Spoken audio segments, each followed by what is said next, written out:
नमस्कार, good morning विद्यार्थ्यांनो. इयत्ता 4थी, विषय मराठी. त्याच्यामध्ये आज आपण 15वा पाठ पाहणार आहोत. त्याचं नाव आहे आनंदाचं झाड. लीला शिंदे यांनी हा पाठ लिहिलेला आहे. की चला तर आपण पाहूया 15वा धडा. त्याचं नाव आहे आनंदाचं झाड. आमच्या शेवग्याला सुंदर हिरवट पोपटी नाजूक पालवी फुटली होती. झाड जोमानं उंच उंच वाढत होतं. नाजूक पानांची हिरवी नक्षीदार जाळी पसरली होती. काही फांद्यांना मोहर फुलला होता. पांढऱ्या रंगाच्या फुलांचे घोसच्या घोस झाडावर लोंबत होते. हिरव्यागार झाडाला पांढऱ्या शुभ्र फुलांचा फुलोरा उठून दिसत होता. आमचा शेवगा खूप छान बहरला होता. येणाऱ्या जाणाऱ्यांची नजर त्यावर पडल्याशिवाय राहत नव्हती. एके दिवशी आमच्या घरी शेजारच्या काकू आल्या आणि म्हणाल्या, दारात कधीही शेवगा लावू नये. घरात भांडणं होतात. हे झाड तुम्ही तोडून टाका. बघा, कवयित्री असं म्हणतात की आमच्या शेवग्याला सुंदर, तुम्ही चित्रामध्ये बघितलं असेल तर या ठिकाणी दाराच्या समोरच या शेवग्याचं सुंदर असं झाड आहे. अगदी हिरव्या कलरचे, पोपट्या कलरची नाजूक अशी पालवी त्या ठिकाणी त्या शेवग्याला फुटलेली आहे. झाड जोमानं उंच उंच वाढत होतं. हे शेवग्याचं झाड अतिशय जोमानं उंचच्या उंच वाढतच होतं. नाजूक पानांची हिरवीदार नक्षीदार जाळी अशी त्या ठिकाणी पसरलेली होती. काही फांद्यांना मोहरसुद्धा फुलला होता. पांढऱ्या रंगाचे फुलांचे अगदी बंचच्या बंच किंवा घोसच्या घोस हे अशा पद्धतीने तुम्ही चित्रावर बघितलं असेल की फुलांचे घोसच्या घोस झाडावर लोंबत होते. हिरव्यागार झाडाला पांढऱ्या शुभ्र फुलांचा फुलोरा उठून दिसत होता. आणि अशा हिरव्यागार झाडाला या पांढऱ्या शुभ्र फुलांचा फुलोरा, गुच्छ, घोसच्या घोस हे अतिशय छानसेपैकी आकर्षण दिसत होतं, उठून दिसत होतं. आणि आमचा शेवगा अतिशय खूप छान असा बहरला होता. आणि येणाऱ्या जाणाऱ्यांची सगळ्यांची नजर त्याच्यावर पडल्याशिवाय राहत नव्हती. एके दिवशी असेच आमच्या शेजारच्या काकू काय झाल्या, आमच्या घरी आल्या आणि म्हणाल्या की दारामध्ये कधीही शेवगा लावू नये. घरामध्ये भांडणं होतात. हे झाड तुम्ही तोडून टाका.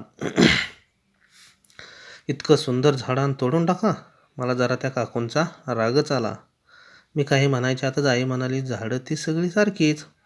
उलट झाडं किती परोपकारी असतात. ती का बरं आपल्याला भांडणं लावतील.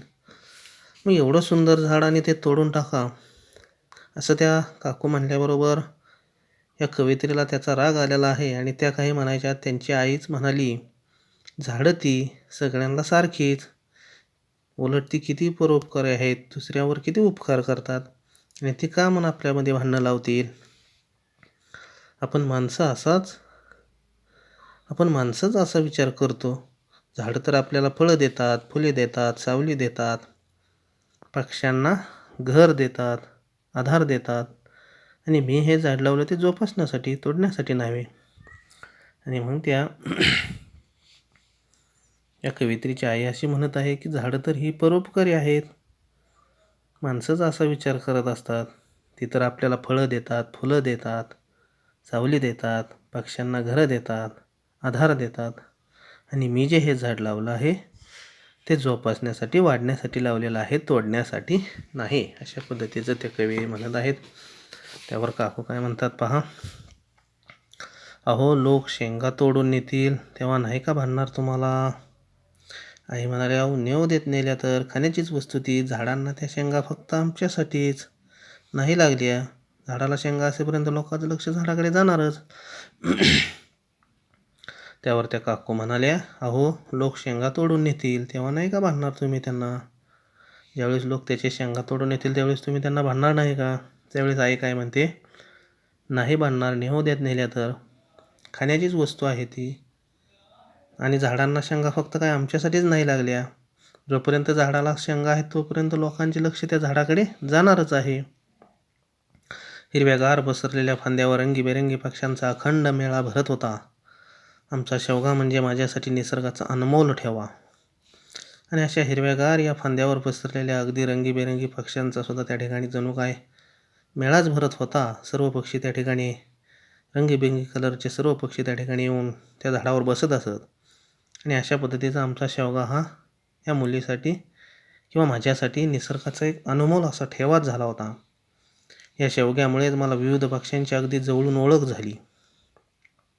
त्या पक्ष्यांचे विविध आकार, देखणे, मोहक रंग, लयदार लकबी, गोड आवाज, त्यांच्या मजेदार हालचाली, त्यांची दिनचर्या इत्यादी कळली.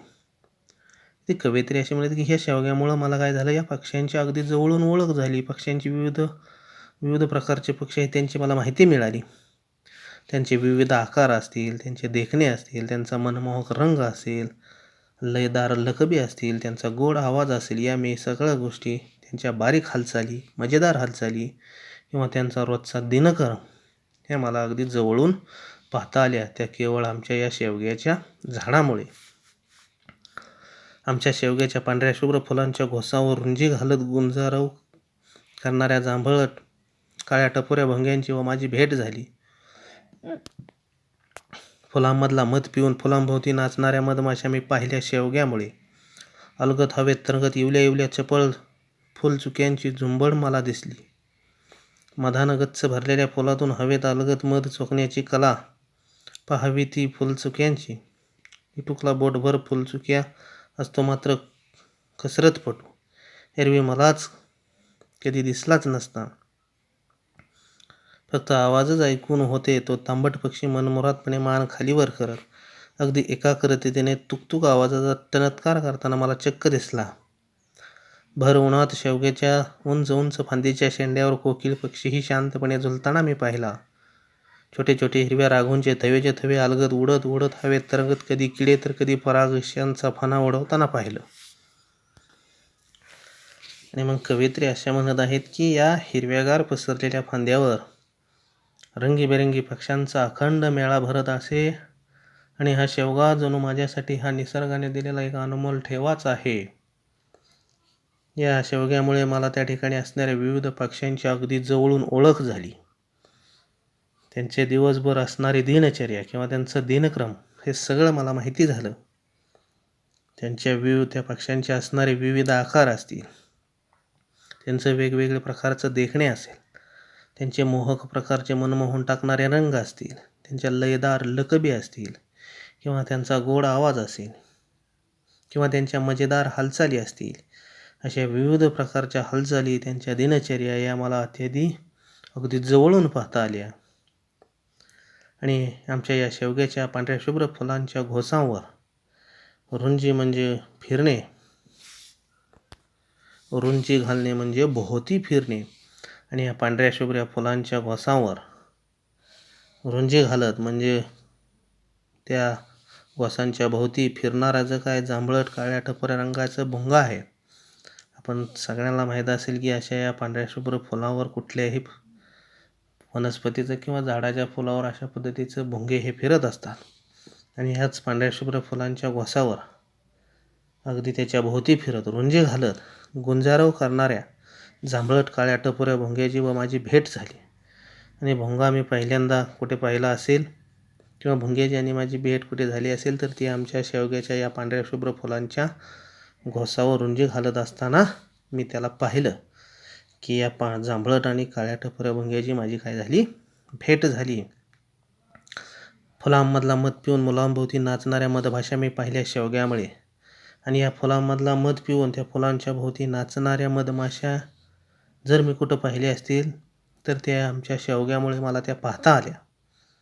अलगद हवेत तरंगत इवल्या इवल्या चपळ फुलचुक्यांची झुंबड मला दिसली. आणि अशा पद्धतीनं अगदी हवेमध्ये तरंगत इवल्या इवल्या म्हणजे छोट्या छोट्या अलगद चपळ अगदी फुलचुक्यांची झुंबडसुद्धा मला त्या ठिकाणी दिसलेली आहे. अशा पद्धतीनं लीला शिंदे यांनी शेवग्याचं झाड, पक्षी, फुलपाखरं, कीटकं, भुंगा, विविध पक्षी त्या झाडावर येत असतात. शेवग्याच्या झाडाचं वर्णन या ठिकाणी अतिशय त्यांनी समर्पक अशा शब्दामध्ये केलेलं आहे.